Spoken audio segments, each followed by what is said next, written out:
नमस्कार मित्रांनो, आज मी तुम्हाला एका सत्य घटनेवर आधारित एक कहाणी सांगणार आहे आणि कहाणीचं शीर्षक जे आहे ते आहे शिकाऱ्यांची शिकार।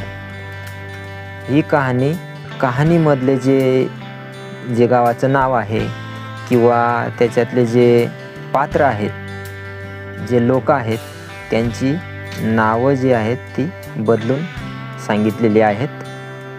तर कहाणीला सुरुवात करूया।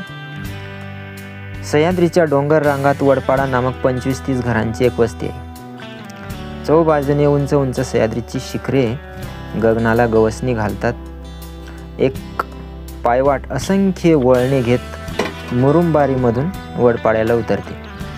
पश्चिमेच्या शिखरावरून आदळत खाली येणारा एक झरा या वस्तीला पाण्याचा पुरवठा करतो। इथे इलेक्ट्रिसिटी नाही, कूपनलिका नाही, रस्ता नाही, कोणत्याही प्रकारची सुधारणा या ठिकाणी नाही।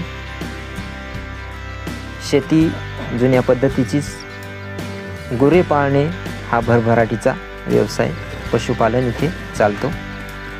येथील अनेक लोक हे जंगलातील कंदमुळे किंवा जंगलातील ज्या रानभाज्या आहेत किंवा फळे आहेत याच्यावर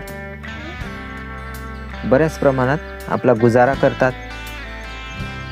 याच ठिकाणी एक चित्तथरारक अशी घटना घडली। महादू, भोऱ्या आणि सावळ्या या तिघांनाही शिकारीचा फार नाद। एके दिवशी तिघेही तिरकामठे, बरच्या, वाघूर घेऊन शिकारीला निघाले। दिवस मावळतीकडे झुकला होता। हिरव्यागार वृक्षांची पाने सूर्यकिरणांमुळे मोत्यांप्रमाणे चमकत होती। हे तिघेही मोहबन नामक तळ्याच्या दिशेने निघाले। मोहबन तळ्याच्या सभोवताली मोहाची मोठमोठी झाडे दिमाखात उभी होती। हे तिघेही तळ्याजवळ जाऊन पोहोचले आणि आजूबाजूला प्राण्यांच्या पावलांचे ठसे निहाळू लागले। सूर्यराजे आपली किरणे आवरत मागील शिखराड दिसेनासे झाले। अंधाराचे साम्राज्य वाढू लागले। बराच अंधार वाढला। महादू मोहाच्या झाडावर नेहमीप्रमाणे चढून बसला। भोऱ्या आणि सावळ्या धायटीच्या झुडपात जाऊन लपले। रात्र वाढतच होती, पण कोणताही प्राणी पाणी पिण्यासाठी आला नाही। रात्रीचा पहिला प्रहर उलटत आला। चंद्र आपली शीतल किरणे पसरत शिखराआडून वर आला। या तिघांनाही थोडासा धीर आला। चांदण्यांमुळे तळ्यातले पाणी चमचम चमकत होते। काही परावर्तित किरणे महादूला दिपवत होती। सावजाला बाण मारता न यावा म्हणून जणू काय ती हुलकावणी देत होती, पण त्या शीतल परावर्तित किरणांना दाद देईल ती शिकाऱ्याची जात कसली। रात्र वाढतच होती। अचानक वाघाची प्रचंड डरकाळी यांच्या कानावर आली। वाघ तळ्याकडे पाणी पिण्यास येईल हे तिघेही समजून चुकले। भोरे आणि सावळ्याही झुडपाडून बाहेर आले आणि मोहाच्या झाडावर चढून बसले। वाघाच्या डरकाळ्यांनी जंगल दणाणून निघाले। काही वेळातच वाघ तळ्याजवळ येऊन पोचला। इकडे या तिघांनाही भीतीबरोबर हर्षही वाढत होता, कारण वाघ पाणी पिऊन गेला की लगेच इतर प्राणी पाणी पिण्यासाठी तळ्याकडे येतात हे त्यांना चांगलंच ठाऊक होतं। वाघाने एक प्रचंड आरोळी ठोकली। चंद्राच्या चांदण्यात त्याचा जबडा लाल भडक दिसत होता। हळूहळू तो पाण्याकडे सरकला, मचमच आवाज करत पोटभर पाणी प्याला आणि पुन्हा एक प्रचंड डरकाळी फोडली आणि हळूहळू मोठ्या दिमाखात जंगलाच्या दिशेने निघून गेला। भोऱ्या आणि सावळ्या झाडावरून खाली उतरले आणि पुन्हा दाढीच्या झुडपात जाऊन लपले। महादूचे तिरकामठे सज्जच होते। आता तो जास्त उत्सुकतेत होता, पण रात्रीचा दुसरा प्रहरही उलटून गेला तरी सावज येण्याचे चिन्ह दिसेना। भोऱ्या आणि सावळ्या कुजबुजू लागले। तेवढ्यात वाळलेल्या पानांचा खडखड आवाज आला। तिघेही सावरले।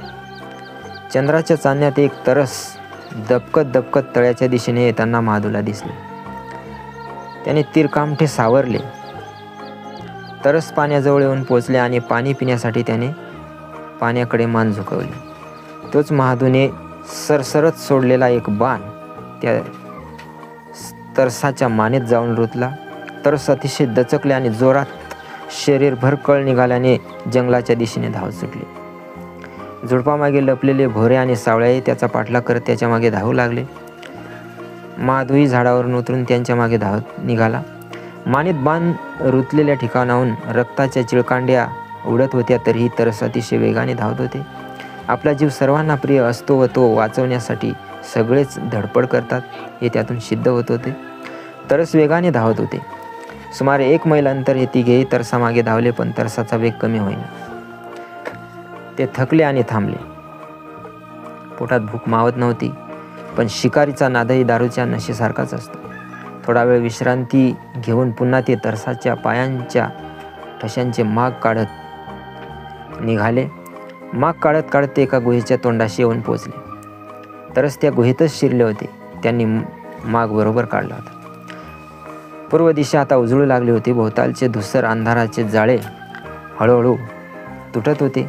त्यांनी एक मोठा सोटा तोडला आणि गुहेत घुसवला. गुहेत इकडे तिकडे फिरू लागले. सोटा तरसाच्या अंगाला लागला. तरस गुहेतच बाणाच्या जखमेतून रक्त जाऊन मेले असावे अशी तिघांना खात्री झाली. भोऱ्या गुहेत शिरला. गुहेत पूर्ण अंधार होता. समोर काहीही दिसत नव्हते. तो जमिनीवर बसला आणि आगपेटीची काडी पेटवली आणि त्या उजेडात त्याने गुहेचा अंदाज घेतला. गुहा ऐसपैस होती. पुन्हा चाच पडत तो इकडे तिकडे सरकू लागला. त्याच्या हाताला काहीतरी लागले. त्याने दोन्ही हातांनी चाचपून पाहिले. तरसाचे पाय होते ते. तरस मेले होते. त्याने महादूला माध्यामध्ये ये अशी हाक मारली. महादू हातात बर्ची घेऊन आनंदाच्या भरात गुहेत शिरला. महाद्याही गुहेत शिरला. सूर्य उगवला होता. सूर्याची कोवळी किरणे धर्तीवर पसरली. इकडे या दोघांचाही तरस गुहेबाहेर ओढण्यासाठीचा आटोकाट प्रयत्न चालला होता. त्यांनी 2-3 हात तरस गुहेच्या तोंडाकडे सरकवले. गुहेच्या अंधारात ते दोघेही बराच वेळ राहिल्याने आणि सूर्याच्या प्रकाशामुळे आता गुहेत अंधुक दिसत होते. ते आपल्या कामात व्यग्र होते. अचानक भोऱ्याचा चेहरा घाबरा झाला. त्याला दरदरून घाम सुटला. त्याने महादूला खुणावले. महादूही भयंकर घाबरला. समोरचे दृश्य भयानक होते. गुहेच्या आतल्या भागाकडून एक अगडबंब काळीकुट्ट आणि लाल लाल डोळे असणारी एक आकृती त्यांच्या दिशेने सरकताना त्यांनी पाहिली. दोघेही अतिशय घाबरले आणि मोठ्याने किंचाळले.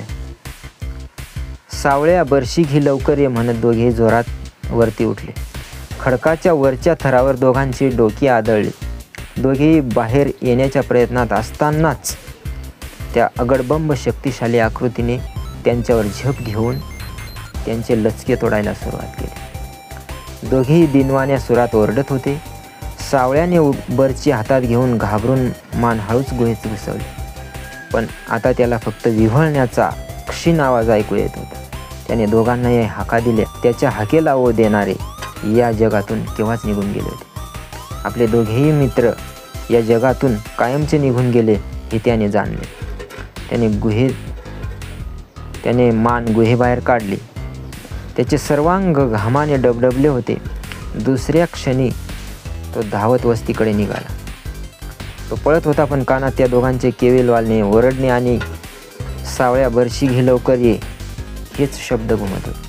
अनवाणी पायांचा सावळ्या काट्याकुट्यातून धावत वस्तीत येऊन पोहोचला. त्याचे पाय दगडी लागून आणि काटे रुतून रक्तबंबाळ झाले होते. त्याचे अंग थरथर कापत होते. त्याने वस्तीवर येताच भेटेल त्याला भोऱ्या व महादूबद्दल सांगायला सुरुवात केली. महादू आणि भोऱ्याच्या घरच्यांनाही ही हकीकत सांगितली. वस्तीत एकच बोंबाट झाला.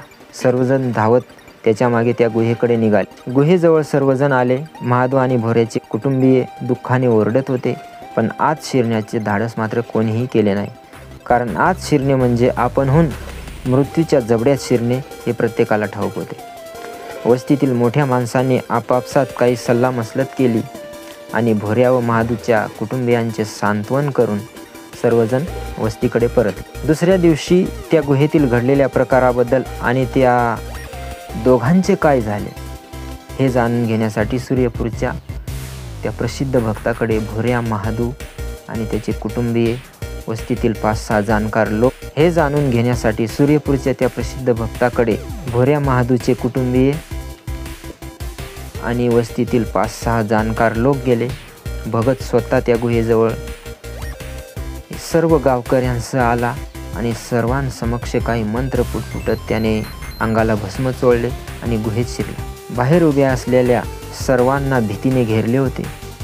काही वेळाने तो भगत बाहेर आला.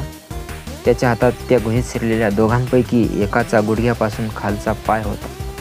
पुन्हा एकदा भोऱ्या व महादूच्या कुटुंबियांनी हंबरडा फोडला. शिकार करण्याऐवजी तेच कोणत्या तरी हिंस्र श्वापद्याची शिकार बनले होते. सावळ्या मात्र नंतर कधीही त्या गुहेकडे फिरकला नाही. आत्ता सुद्धा कधी कधी गुहेच्या दिशेकडून त्याला सावळ्या बरशी घे लवकर ये अशी भोऱ्या व महादूची आरोळी ऐकू येते. धन्यवाद मित्रांनो. कथा आवडली असेल तर लाईक, शेअर आणि सबस्क्राईब करा. धन्यवाद.